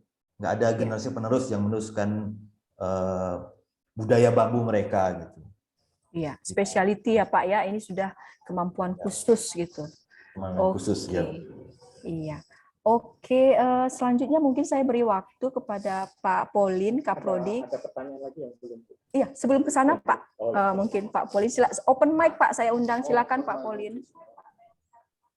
Baik, terima kasih Bu Santi. Ini kebetulan karena di awal tadi saya sudah sempat introduction dengan Pak Widi mengenai tukang. Tapi sekarang kena ini saya bertanya malah ke Pak John. Halo Pak John. Ini Pak John, ini kenapa ya? Pasti ada Pak John-nya ya? Apa ya, Pak. Ada masih ya. Jadi Pak John, halo Pak. tukang, ada Pak. Yang tukang yang di proyeknya Pak John itu, ini saya mengenai tukangnya, itu dapatnya dari mana tuh tukangnya? Karena saya tahu kalau tukang di Medan itu kan belum spesial banget mengenai bambu ya. Ya benar. Ya jadi pengalaman kita, jadi sebenarnya tukang lokal itu sebenarnya nggak ada, tukang bambu itu nggak ada di sini. Jadi orang-orang luar seperti ketika kita membangun proyek seperti yang membuat jembatan kan. Jadi kan ada ahli dari luar seperti York Stem, mungkin Pak kenal juga. Ada beberapa arsitek dari luar, ada Daniel, Lukas. Jadi mereka datang kemari mengajari tukang-tukang lokal. Jadi tukang-tukang ini yang akan kita didik menjadi tukang bambu. Jadi seperti itu Pak. Jadi ada istilahnya transfer ilmu lah dari tenaga luar itu, ahli luar ke tukang lokal. Berarti dari lokal nggak ada Pak John ya? Sama sekali nggak ada Pak. Nggak ada ya? Ada upaya nggak untuk nanti misalnya ya melatih ya, mumpung mereka masih di sini, ada upaya nggak untuk melatih mereka mengenai bambu? Ada nggak niat dari kita atau Pak John sendiri? Karena saya sangat berminat sekali nih ya mengenai bambu nih, wah kalau tukangnya bisa diberdayakan di sini, wah ini bisa jadi satu potensi besar ya. Bisa. Oh itu sangat terbuka ya kemungkinan ya. Iya bisa Pak. Tapi kan mungkin kan tingkat skillnya kan beda. Mungkin tukang yang dimiliki Pak Widi pasti mereka yang di Bali tuh pasti lebih skillful kan. Di sini mungkin masih tingkatan medium seperti itu. Ya mungkin seperti membuat Unika, membuat ya sama orang Hutan Heaven bisa kerjasama nih, mengundang Mas Widi datang ke sini, Iya. bikin workshop. Iya, Mas Widi kemarin Itu kita bagus, juga itu bagus. pernah datang ke Orangutan Heaven ya, tapi waktu itu kita workshop tentang apa drone ya untuk pemetaan. Drone ya. Oh, Ya, Iya, Pak. jadi mungkin kita bisa kerjasama ini Pak John nih dengan Orangutan Heaven nih, undang. Oh, mungkin bisa. datang. Iya, Nanti iya, ada iya. project, mungkin nanti Euforia. project restoran nanti yang akan depan. Di Boleh, tahun boleh. depan kita mulai. Ya, nanti bisa kita bicarakan. Ini berarti proyek berikutnya nih, Mas Widi nih. Bisa. Oke, saja dulu ya. Oke. Oke, semakin sah ini ya, kita datangkan langsung ini dari Bali, Pak Widinya ya. Jadi terima kasih Pak Polin mengenai tukang ya. Ini kalau tukang Medan yang ngerjain patah-patah nanti Pak semua Pak. Oke, tadi di salah satu proyeknya di Cina sampai didatangkan ke Cina ya Pak Widi ya, semua tukangnya ya. ya. Jadi itu sebenarnya sama kayak Pak John tadi bilang bahwa ini kayak transfer ilmu, transfer of knowledge gitu, dari tukang Bali ke tukang lokal Cina sana, yang nantinya mereka akan maintenance gitu. Kalau ada kerusakan, ada apa gitu, bahkan mereka akan itu. Dan juga seandainya ada proyek-proyek yang kecil, yang ini mereka bisa buat juga gitu. Dan begitu juga sama juga dengan proyek saya juga di India sekarang, itu kita juga kirim tukang dari Bali sebulan yang lalu ke India, juga sama gitu.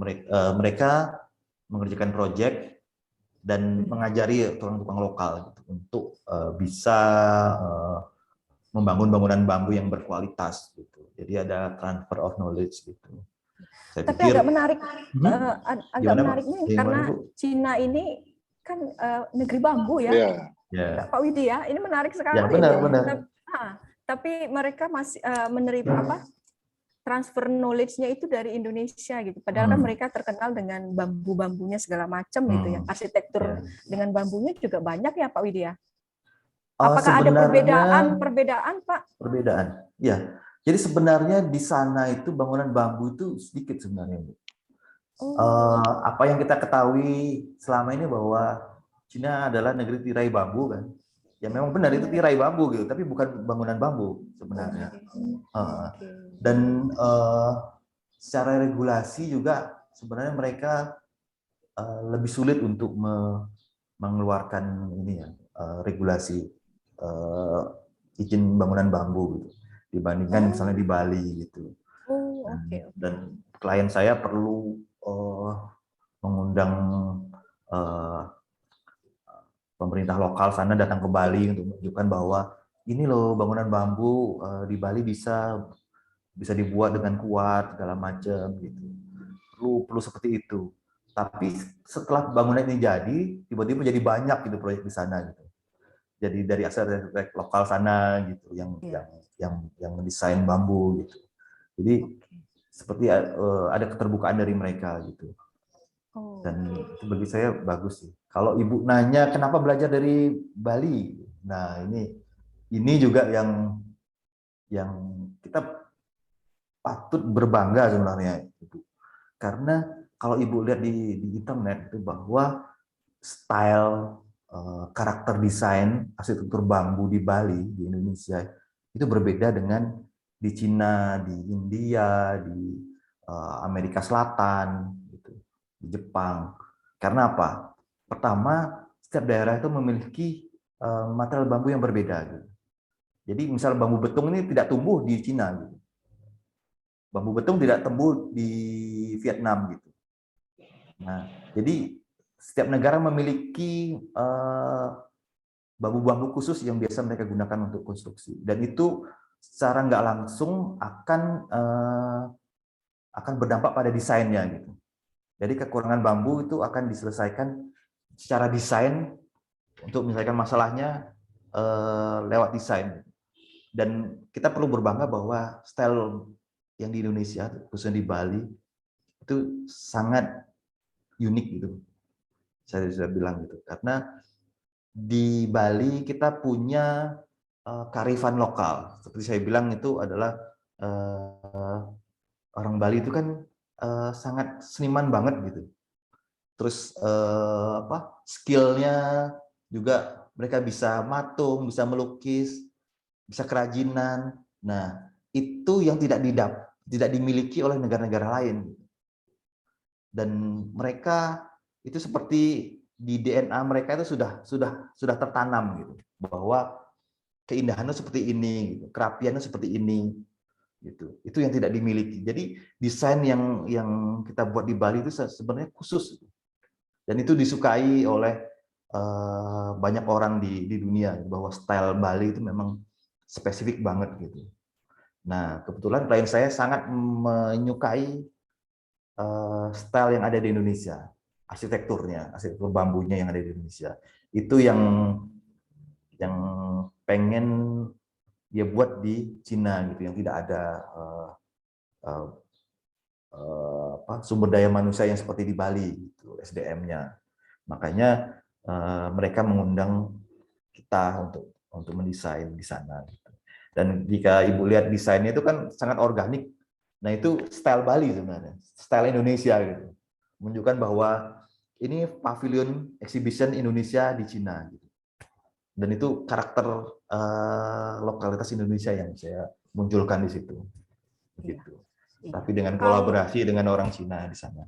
Iya. Kalau di ini tadi bincang-bincang dengan Pak Yulianto juga, kalau di Sumatera Utara di Toba kita kan menggunakannya di atap ya. Nanti mungkin bisa sharing juga Pak Yulianto di rumah adat Batak Toba, karena di sekitar Danau Toba itu banyak bambu, Pak. Jadi tapi penggunaannya di arsitektur tradisionalnya itu, rumah adatnya itu di atap. Nah, nanti mungkin bisa sharing-sharing Pak Yulianto. Jadi tidak terekspos, dia kelihatan rangka-rangkanya tidak gitu. Oh, menarik. Iya, oke. Kita lanjut ini, walaupun waktunya sudah lewat, kita teruskan saja. Dari mahasiswa kita, Hendrik Hanapi, bertanya untuk struktur bawah. Ini mungkin pondasi, slope, dan yang lain-lain ya. Jenis bambu apa yang harus digunakan, umur bambu dan lebar diameternya, serta jarak berapa minimal ya, karena kebanyakan takutnya semrawut. Wah, dia nggak lihat ini dalam kesemrawutan ini justru ada keindahannya itu. Aduh, ini silakan Pak. Ya, jadi umur bambu yang biasa kita gunakan itu jadi begini. Jadi bambu itu kan umurnya bisa digunakan ketika berumur 3-5 tahun gitu. Jadi bambu itu tanaman rumput yang sangat cepat tumbuhnya, salah satu yang cepat tumbuhnya di dunia. Jadi dalam 1 hari dia bisa tingginya, jenis-jenis tertentu bisa tingginya 1 meter. Dan usia matang untuk digunakan sebagai konstruksi itu ketika berumur 3-5 tahun gitu. Terus bambu yang digunakan seperti ini. Jadi biasanya untuk kolom-kolom bambu itu saya biasanya menggunakan bambu yang ada di pangkalnya. Pangkal itu yang di bawah ini, pangkal. Jadi yang dekat akar. Karena apa? Karena pada bagian itu adalah serat bambu yang paling rapat, yang paling keras. Jadi itu sangat baik untuk tumpuan beban. Gitu. Nah, itu yang saya gunakan. Sebenarnya kalau ditanya apakah bisa pakai bambu yang, misalnya bambunya panjangnya 18 meter. Bambu 18 meter itu sebenarnya bisa dibagi 3 gitu. Bambu pangkal bisa untuk kolom, bambu tengah itu biasanya untuk balok, terus bambu ujung itu biasanya untuk atap. Nah, kalau untuk kolom biasanya saya pakai bambu pangkal. Untuk balok saya biasanya pakai bambu yang tengah, bagian tengah. Gitu. Untuk atap saya biasanya bambu yang ujung gitu. Supaya ukurannya bambunya nggak terlalu besar tapi memiliki kecepatan yang hampir mirip gitu dengan ininya. Dengan kekuatan bambu yang ada di pangkalnya gitu. Nah, sebenarnya kalau untuk jarak kolom sih bebas sih sebenarnya. Ini agak abu-abu ya, karena tergantung dengan desain. Biar lebih gampang, jarak antar kolom itu 3,5 meter pakai bambu itu hal yang biasa gitu. 4 meter, jarak kolam 4 meter itu nggak masalah gitu. Semakin lebar bisa, tapi harus ada kolom-kolom miring ini untuk support gitu. Kita nyebutnya bracing gitu, kolom miring. Seperti ini yang saya tunjukin ini itu. Mungkin di gambar yang lain.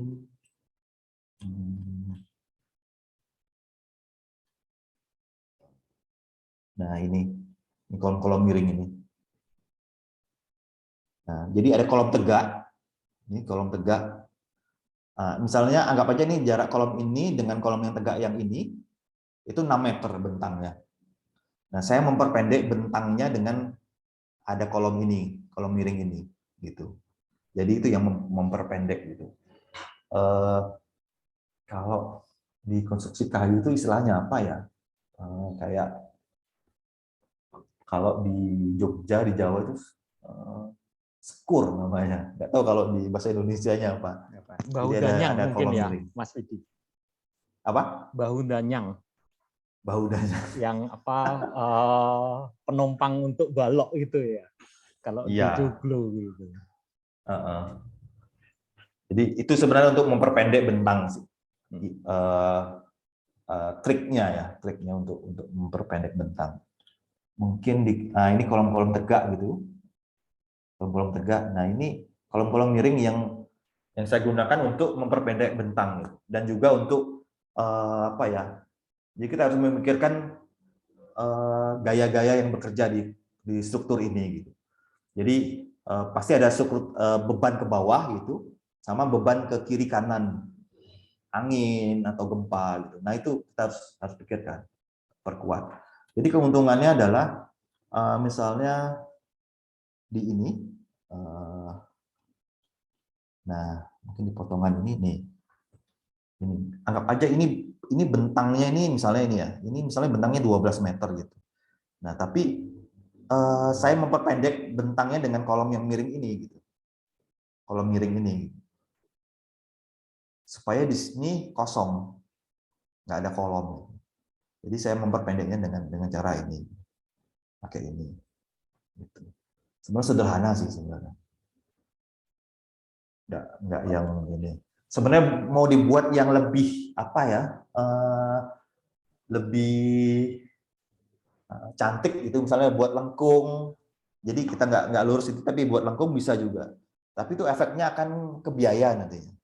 Estetikanya dapat, tapi biayanya akan sangat tinggi. Gitu. Beda sama bambu utuh yang dipasang gitu. Gitu sih. Oke, Pak. Jadi tergantung desain ya, nanti setiap desain menghasilkan desain-desain strukturnya sendiri ya yang bisa menopang bangunan itu. Spesifik banget sebenarnya. Detail-detailnya iya. juga. Mungkin itu juga salah satu tujuan perlu market ya Pak Widya, karena dengan 150 kita bisa menimbang mana yang solusi struktur yang paling baik gitu ya. Iya, benar. Oke. Respon terakhir dari Pak Yulianto, saya beri kesempatan Pak, silakan Pak. Wah, ini senior saya ini. Saya agak deg-degan ini. Beda Mas. Ya karena bidang saya lebih ke sejarah arsitektur ya. Jadi sebenarnya material bambu ini sangat menarik karena ya bangunan tradisional kita itu banyak beberapa menggunakan bambu ya. Saya pernah ke Toraja, ke Bali, akhirnya pindah ke hijrah ke Medan ya, terus melihat bangunan Batak gitu. Dan ternyata juga bangunan Batak juga menggunakan bambu walaupun memang banyak dipakai di atap gitu. Makanya atapnya agak organik seperti tadi Mas Widi bilang. Jadi bambu bisa sangat organik sekali ya. Mungkin saya sedikit share ada gambar yang tadi mungkin dulu gitu. Ada saya stop share screen. Oke, ya. Ya. Ini coba saya share screen sedikit. Ini sudah terlihat ya? Oke. Ya, ini bangunan lama di Samosir. Jadi kita bisa lihat yang lengkung ini. Ya, ini walaupun tidak terlalu ekstrim, tapi untuk bangunan tradisional itu sudah termasuk organik kalau kita lihat ya, dia raster dan sebagainya itu menggunakan bambu.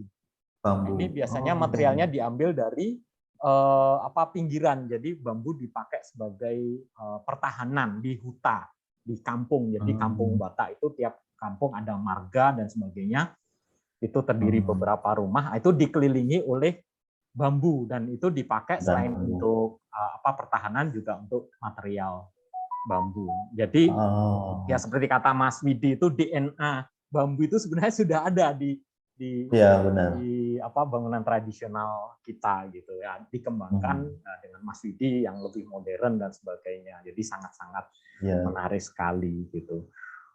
Terima kasih sekali Mas Widi ya sudah sama-sama men-sharekan ilmunya kepada kita. Ya dengan ini tadi juga pikiran akhirnya ya mungkin kita bisa kerjasama dengan orang hutan Heaven atau yang tadi saya bilang Yayasan Eko Lingkungan ya, memang concern-nya ke orang hutan. Nah, itu adalah salah satu LSM yang sekarang mengembangkan bambu di Medan, di Sumatera utara ini. Jadi mereka sudah merintis untuk pengawetan bambu, Mas Widi. Nah, dia bagus sekali.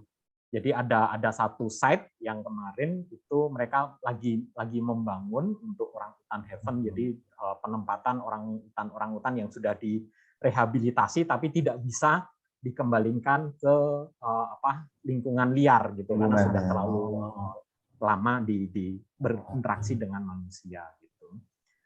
Nah itu semoga nanti kita olah dulu kalau bisa, nanti kami mohon Mas Widi mungkin bisa ada waktu bisa berkunjung ke Medan gitu, untuk melihat workshop. Begitu. Sedikit mungkin Mas Widi tadi di awal kita ngobrol Mas Widi, Biro Arsitekturnya menerima mahasiswa magang ya Mas Widi. Ya. Mungkin bisa diceritakan sedikit tentang syarat-syaratnya kalau mau magang di tempat Mas Widi itu gimana? Ya, setiap tahun kita selalu menerima mahasiswa magang di studio kami gitu, untuk 2-3 orang gitu, tergantung kebutuhan dalam artian saya juga harus memikirkan bahwa mahasiswa yang akan magang itu mendapatkan pengalaman dari proyek yang real gitu. Jadi saya akan sesuaikan dengan proyek saya apa ke depan gitu. Ada proyek ini, saya akan buka mahasiswa untuk magang gitu. Nah, mahasiswa magang ini akan sebenarnya akan mendapatkan tugas yang sama seperti arsitek yang sudah jadi arsitek ya. Karena kita berkomitmen untuk mengajarkan pengalaman sebagai seorang arsitek yang memiliki tanggung jawab desain gitu. Jadi nggak hanya desain aja, tapi ada tanggung jawab. Gitu. Jadi proyeknya proyek real. Gitu. Jadi mahasiswa kita ajak untuk terlibat dalam setiap proses desain, mulai dari desain dari awal, buat maket. Ketika maket udah selesai, kita gambar kerja. Setelah itu ketika itu dibangun, kita ajak juga lihat ke site gitu, gimana sih proses bangunnya gitu, fondasinya seperti apa, strukturnya seperti apa, lihat tukangnya bekerja seperti apa gitu, sampai finishingnya seperti apa. Kalau ada project yang interiornya sudah selesai juga kita lihat interiornya gimana sih gitu, misalnya mulai dari lighting, kain gitu, kalau pas memang ada gitu ininya project yang seperti itu. Nah, kita terbuka untuk itu. Selama ini ada banyak universitas yang magang di studio saya, dan kita juga melatih untuk disiplin. Itu penting untuk seorang arsitek, karena deadline itu harus selalu ditepati. Dan ya ini seperti jembatan antara dunia akademisi dan praktisi sebenarnya. Jadi mahasiswa benar-benar dapat merasakan gitu, seperti apa sih load-nya orang bekerja di studio begadang kayak gimana sih gitu. Dan saya pikir ini bagus ya untuk mahasiswa gitu yang pengen benar-benar jadi arsitek gitu. supaya mengenal lebih dekat. Gitu. Jadi untuk mahasiswa Santo Thomas yang mau bisa aja kirimkan portofolionya gitu. Nanti kita akan seleksi gitu, mana yang sesuai gitu dengan kriteria yang kita butuhkan gitu. Dan kita juga sebenarnya kita juga ada insentif juga sih untuk mahasiswa gitu, seperti ya kayak uang transport atau uang makan lah gitu. Memang nggak banyak, tapi seenggaknya kita menghargai mereka juga sebagai seorang calon arsitek, begitu Mas Yuli. Ya. Oke, terima kasih Mas Widi sudah Ya. memberikan ilmu dan memberikan kesempatan bagi mahasiswa. Jadi untuk mahasiswa yang hadir di hari ini, silahkan ya, kesempatan yang sangat bagus dari Mas Widi. Jadi persiapkan portofolio kalian. Nanti kita kalau mau diskusi dengan kami dosen ya, supaya bisa dikirimkan. Semoga nanti terseleksi bisa bergabung sebagai mahasiswa magang di Biro Arsiteknya Mas Widi. Oke, begitu saya kembalikan ke Bu Santi. Ya, terima kasih banyak Pak Yulianto. Jadi kita sudah sampai di penghujung acara. Terima kasih banyak sekali lagi Pak Widi atas semua materi, ya informasi yang sangat berguna bagi kami. Semoga dalam keadaan sehat bersama keluarga, selalu dilindungi oleh Tuhan Yang Maha Kuasa. Ya. Sebelum kita tutup dan sesi foto bersama, sedikit lagi kami mohon anak-anak kami juga tetap di tempat. Kita ada sesi foto bersama. Silakan dipersiapkan foto-foto terbaiknya yang cantik dan ganteng ya untuk dokumentasi. Kegiatan ini akan ditutup oleh sedikit kata penutup dari Kaprodi, dan kita tutup dengan doa karena tadi kita sudah buka dalam doa. Silakan Pak Pauline, agak cepat ya Pak ya.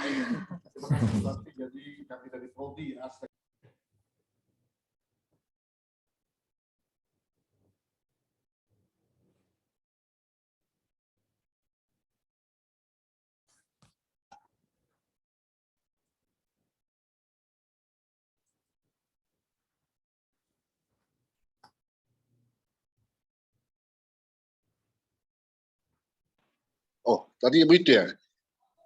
Nggak kedengaran tadi ya? Oke. Jadi kami mengucapkan terima kasih kepada Pak Widi ya, Boho yang sudah meluangkan waktunya kepada kami, sehingga keilmuan yang Bapak berikan ini sangat berarti bagi Prodi Arsitektur Unika Santo Thomas. Kami mengucapkan terima kasih yang sebanyak-banyaknya dan juga salam sehat buat keluarga Pak Widi di sana.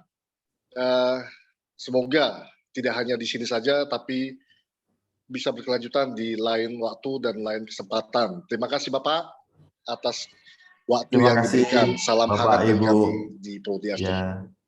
Terima kasih juga sama-sama juga untuk teman-teman mahasiswa Universitas Santo Thomas. Semoga apa yang saya sharekan ini bisa memberikan inspirasi untuk teman-teman semua, dan ya sedikit ya memberi sesuatu yang baru lah gitu, membuka pemikiran gitu. Ya, terima kasih untuk Bapak Ibu atas undangannya. Ya. Terima kasih Pak Widi. Jadi sebelum kita tutup dengan doa, silakan anak-anak kami semua buka kamera, minta tolong Pak di screenshot Pak. Oke, silahkan dibuka teman-teman videonya, ada 3 halaman. Jadi saya akan screenshot yang pertama ya. Oke, 1, 2, 3. Yang pertama ya. Terus saya save dulu. Oke, halaman kedua. Oke ya. 1, 2, 3. Ya, saya save dulu. Terus lalu halaman ketiga. Oke, 1, 2, 3. Oke Bu, sudah Bu. Ya. Oke, terima kasih. Itu kelihatan tuh langsung yang pada kelaparan ini ya. Oke, ya worth it ya, luar biasa ya. Oke, Baiklah, karena kita telah buka dalam doa, saya minta saya undang Elizabeth. Silakan kita tutup dalam doa, Elizabeth, mahasiswa kami. Sudah bisa? Suara saya kedengaran, Bu. Kedengaran. Silakan tutup dalam doa ya. Oh, baik. Mari kita berdoa sesuai dengan kepercayaan kita masing-masing. Saya akan memimpin doa. Allah Bapa yang bertata dalam kerajaan surga, terima kasih penyertaan-Mu dalam sesi kuliah umum ini, Bapak. Banyak hal yang kami pelajari. Dan kami bersyukur untuk narasumber yang telah bersama-sama dengan kami. Kiranya Engkau terus memberkati beliau, menjadikannya berkat dimanapun ia berada, Bapa. Dan berkati kami anak-anak-Mu, kiranya kami juga nantinya dapat menjadi berkat dalam setiap profesi yang akan kami ambil ke depannya melalui materi-materi yang telah kami pelajari sama kami kuliah. Hanya ini doa dapat kami sampaikan. Terima kasih untuk berkat-Mu. Amin. Amin. Baiklah, terima kasih ya adik-adik semua, Pak Widi. Terima kasih, banyak. Ibu. Silakan. Iya, terima kasih semua. Ya. Sampai bertemu Saya pamit kembali. dulu. Ya, Ya, makasih saya Mas. pamit. Ya, mari. Oke, saya tutup Zoom hari ini ya. Terima kasih semua yang sudah hadir. Sampai ketemu lagi. Sampai ketemu lagi juga.